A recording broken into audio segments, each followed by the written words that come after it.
episode 66 of our weekly CRICKETher Vodcast. It's probably being brought to you a little bit later than usual because we got back from Bristol late last night, totally exhausted, in some ways quite thankful that there wasn't a day 5 because we were tired enough already.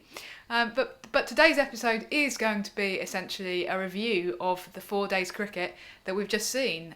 Wonderful 4 days.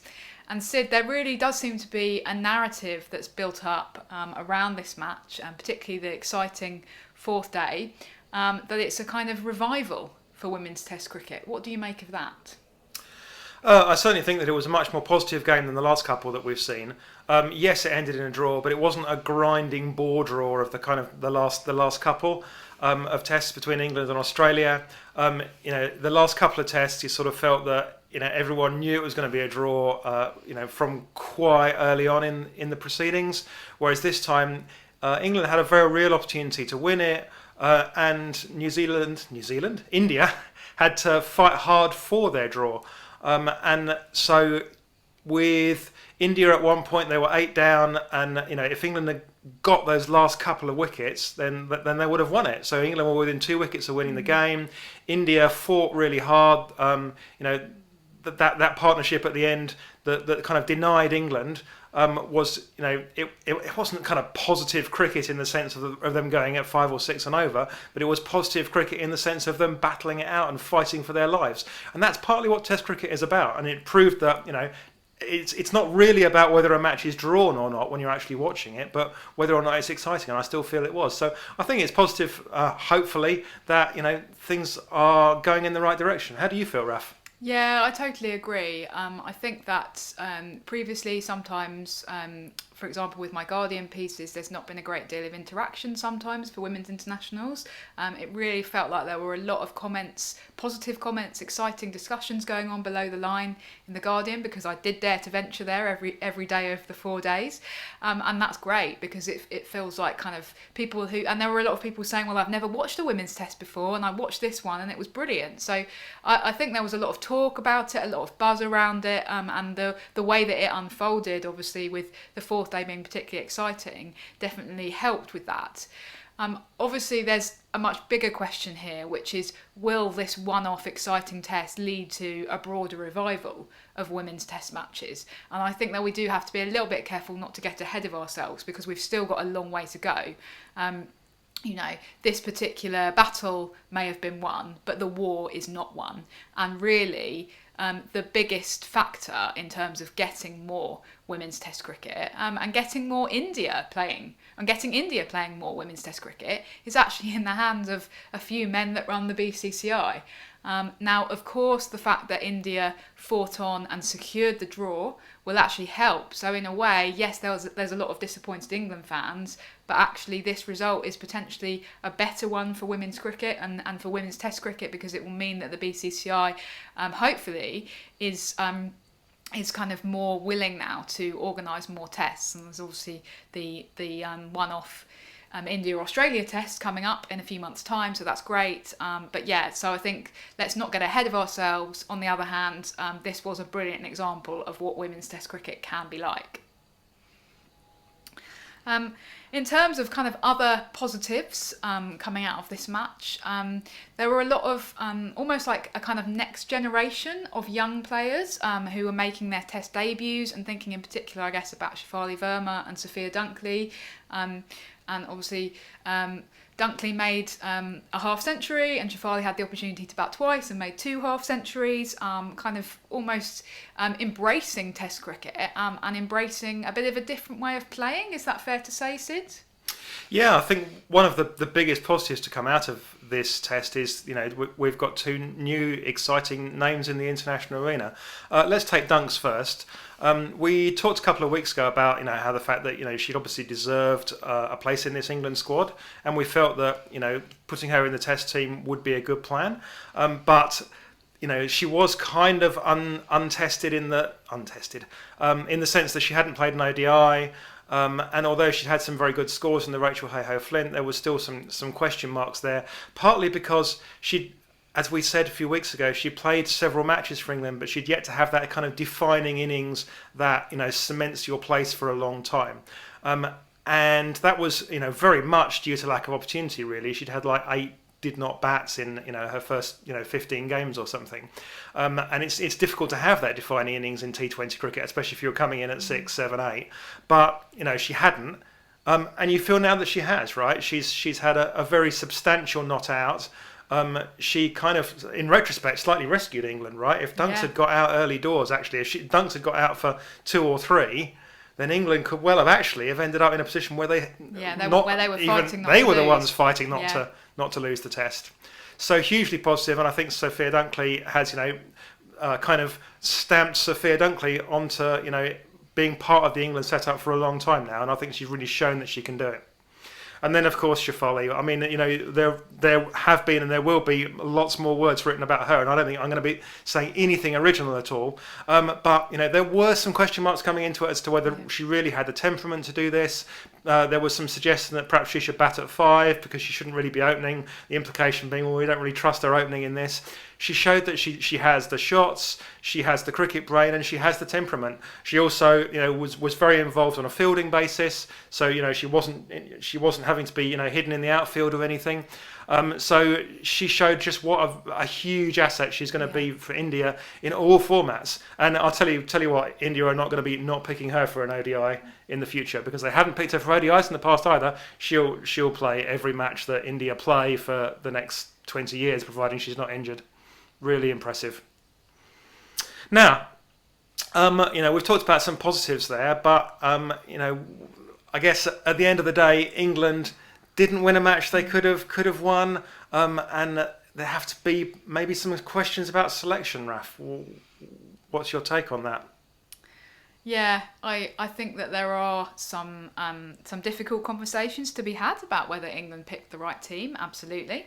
I think that certainly on the 4th day, yesterday, we were watching the England seamers kind of and come in and try and take those final 2 wickets, and actually the bowling attack, the seam bowling attack, looked quite samey. And it really didn't seem to. They didn't really seem to be threatening to take a wicket at all. Obviously, you had Sophie Ecclestone very much toiling away at the other end, and she bowled an awful lot of overs in this match. Yeah, I think Hypercourse tweeted that there's only been about like 4 or 5 other cases where anyone's ever bowled more overs in a women's test in the entire history of the game. Yeah, I mean, she bowled basically a 15 over spell, continuous spell yesterday, and I think it was over 30 overs in the day. And yes, Heather Knight was asked about this in the press conference and said, it's okay because she's got a very repeatable action. And that's great, but that's a little bit more kind of almost luck than judgment, in the sense of England only played 1 frontline spinner, which now looks to very much have been a mistake. So there's that. I suppose they didn't know how the pitch was going to play. They didn't realise that it would be quite so lifeless for the seamers. But in some ways they could have, even if they'd gone with a kind of seam heavy attack, there would have been some much more attacking options that offered a real point of difference, and that could actually have seen them force that win yesterday. So for example, Tash Farron, left armour, instant point of difference there. Another option that they had available to them was, of course, Emily Arlott. She's a bit taller than the other bowlers, could potentially have got a bit more bounce. I'm not saying that necessarily any of these options would have won them the match, but it does feel that the bowling attack that they went with was quite a conservative one. Yeah, they went with 3 bowlers that are all similar heights. Yeah. They've all got kind of. Once you take out the swing stuff, and you go, well, Anya swings it in one direction, Catherine can swing it in the other direction. But once that stops being an issue, you wind up with them very repeatable. Whereas Tash Farron, Tash Farron's got the ball that angles across the right-hander, which obviously as a left-hander she can bowl, and that's not dependent wholly on swing. So you've already got a difference there, and it's conceivable that she could have still got some movement on the pitch, because her classic ball is away from the right-hander and then back in and into the stumps. And Emily Arlott can, of course, bowl some different lengths because she's got a height difference, whereas all England's seamers very similar height as well, sending the ball down from a very similar place. So absolutely, Raf. Yeah, and we know that the Kookaburra ball only swings for a very few overs as well. So whilst the new ball did look very threatening, that didn't last very long. And the thing with the Emily Arlott selection is, I do feel very much that actually England picked her, and it was as a kind of great PR stunt, brilliant publicity for the Rachel Hayhoe Flint Trophy, and a really nice story. But it does feel in retrospect like they didn't ever have any intention of playing her, like they'd almost already picked their 11 before they rocked up in Bristol with those final 15 players. So that's kind of my fear, is that actually it wasn't done on a kind of a genuine basis of, well, we might play her. It was done on a basis of, well, we're going to make her our net bowler. And I'm sure she had a brilliant experience, but I just think that she should have been a genuine option for them. And so there are some question marks about that. Somebody actually said to us on Twitter that potentially they should, if they were going to pick another spinner, they could have been done with picking Kirsty Gordon, who could have done very well on this pitch and is in great form in the Rachel Hayhoe Flint Trophy. Why didn't they pick Kirsty Gordon, Syd? Well, having just tossed her back to Loughborough because they decided that they didn't need her in the England squad anymore. Could have been very embarrassing. So I do think that there are some question marks there, and I think that it was slightly strange that Heather Knight freely admitted to saying, oh, well, I picked Georgia Elwys as a batter. Georgia Elwys kind of tweeted last night basically saying, I would have loved to contribute more with bat and ball. So a little bit of... if they did play her only as a batter, I think that there's been maybe a miscommunication there with her. It was a bit odd not to utilise her. I know she's been out injured, but she's clearly not having concerns now about bowling because she's been bowling a lot for Vipers and doing quite well. Yeah, bowled really well in the RHF. So why not use her? Why not? Especially when the game yesterday was petering out into a draw. At that point, what have you got to lose? Chuck her in. Very, very strange, to be honest. And I didn't really buy Heather Knight's explanation, but hey. Anyway, that's selection. Obviously, those debates will rumble on.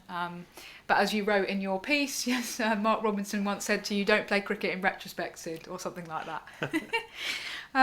Another maybe potential disappointment, given how exciting the match was the size of the crowd, Syd. Yeah, Sky actually showed some shots at one point where they panned around the entire ground and showed absolutely nobody. And we got some comments on Twitter from people going, are there nobody allowed? Are people not allowed in? And in fact, what Sky had done there was they'd taken a camera shot from the one corner of the ground where the spectators were all put into a single corner, and then they kind of panned around the entire rest of the ground without showing the bit behind them where the spectators were. So there were spectators there, and possibly you will have heard them on the effects mics on Sky. Sky do a very good job, actually. I've seen this at football as well, where Sky do an amazing job of making it sound like there's a lot more noise and excitement going on than sometimes there actually is.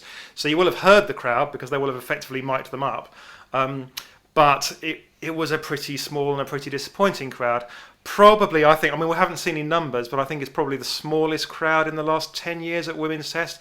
I've seen every day of every Women's Test in this country in the last 10 years, and I don't think I've seen a smaller crowd than that over the course of the 4 days. So a little bit disappointing that Bristol didn't jump on it. There's still obviously, COVID still rears its ugly head. There are concerns in this country, for the benefit of those people that are not in this country watching this, there are concerns in this country about another wave of COVID coming through with this Delta variant, which the case numbers are going up, so people are obviously perhaps a little bit worried about that. And I just think that there was just actually a little bit less excitement. One thing that the board could think about in future, actually, is to kind of inject some of the excitement that we've got from the Ashes into it. And this was a suggestion made by Hypercost, who always says good things on Twitter. That's the reason why this is the second time I've quoted him. Hi, actually creating a proper trophy for this, and that creates a narrative for this. So you've got the Ashes for England and Australia, and that creates excitement. So create a trophy, name a trophy for the England-India women's series after two greats from the past, and create that narrative that includes the test match. And if we can do that, maybe that will kind of bring some more excitement with it and some more meaning to the test match, and hopefully bring back the crowds. I'd be really interested to see what Sky's figures were. I guess they probably weren't too bad for the first 3 days, particularly because it was on the main cricket channel for the day that the men's test final got rained off. Obviously, a lot of cricket fans would have been watching that men's test final yesterday.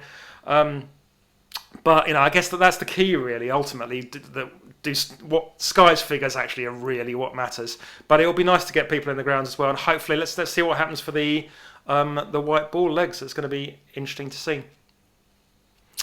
Okay, so that's those things. Now, one more question, Raf, if I may. A lot of people have said that we shouldn't be here now. We should still be in Bristol watching a fifth day. Of course, men's test played over 5 days, women's test played over 4 days. In theory, the women's bowl are faster over 8, which means it's not quite 5 and 4 days because we bowl an extra 10 overs every day, which gives you almost another half day. What do you think, Raf? Do you wish you were still in Bristol? Frankly, actually, the truth is that right now we believe it's raining, so you wouldn't be watching. But well, yeah, you've touched on a couple of bigger issues there actually. So one is obviously the rain. They lost quite a bit of play to rain on the third day, which didn't help. And there was actually a point of kind of about half an hour or 45 minutes when they really could have been playing. It wasn't raining at all, and I still don't quite understand what happened there. And the other thing was the kind of perennially slow over rates throughout the game. I think India were guiltier of this than England, although England didn't bowl their overs particularly quickly, but perhaps some of that was slightly to do with a little bit of faffing by the Indian batters, who I believe at various points were warned by the umpires with penalty run inflictions. We're not quite sure what the penalties are going to be and whether they will be enforced in terms of those slow over rates, but obviously that was very frustrating. Somebody said on my below the line on my Guardian piece yesterday there didn't seem to be any love lost between the captains during the post-match presentations, which I think summed it up quite nicely. I think that England were a bit frustrated with India's slow over rates and some of their kind of faffing. So that was the real problem in this match, I think. And this is a debate that will carry on, to be honest. Every time there is a draw in a women's test, people always say, there should be a day 5. They need more time, and then we'd get a result and it will be brilliant. And that's kind of it's fair in some ways because people look at it and go, the men's tests are played over 5 days and women's cricket should be equal. My one concern with kind of banging on about a fifth day and saying, we don't want to play any more women's tests unless we get 5 days and have equality with the men, is that you almost slightly shoot yourself in the foot because with the administrators and the ICC so reluctant to support women's test cricket, because, and we know that it's for commercial reasons, it's expensive for them to stage it. Actually, by saying, we want to add on a fifth day to every game, you are adding weight to their arguments about it being too expensive. So by shooting yourself in the foot, I mean that what you're effectively doing is giving the ICC another reason not to support more women's tests. So my reluctance to say, yes, we should have 5 day tests is more about the fact that I then worry that will actually mean less women's tests overall. Personally, I would much rather see many more women's tests played over 4 days, and then we can think about that fifth day and adding that on. So that's my slight concern about the fifth day. And I mean, again, it's about, do you play cricket in retrospect? The whole match would have been different, wouldn't it, Syd, if we'd had a fifth day? Well, not least the follow-on figure would have been 200 rather than 150, so India wouldn't have had to follow on. And then so... And Heather Knight probably wouldn't have declared when she did as well. I know they were 9 down when she declared, but Sophia Dunkley could have got to her 100, they could have added more runs. Anything could have been different because you do play differently when it's a 5 day game to when it's a 4 day game. Yep. Anyway, so that's our post-mortem. Let's keep talking. It was certainly a great match, and the fact that there's so many talking points have come out of it is actually really positive. And we're excited to see what happens next in the series. The ODI's starting next weekend, both sides kind of go in on level pegging now, so it'll be really exciting to see what happens next. Thanks for watching, as ever, and we'll see you next week. Bye. Bye.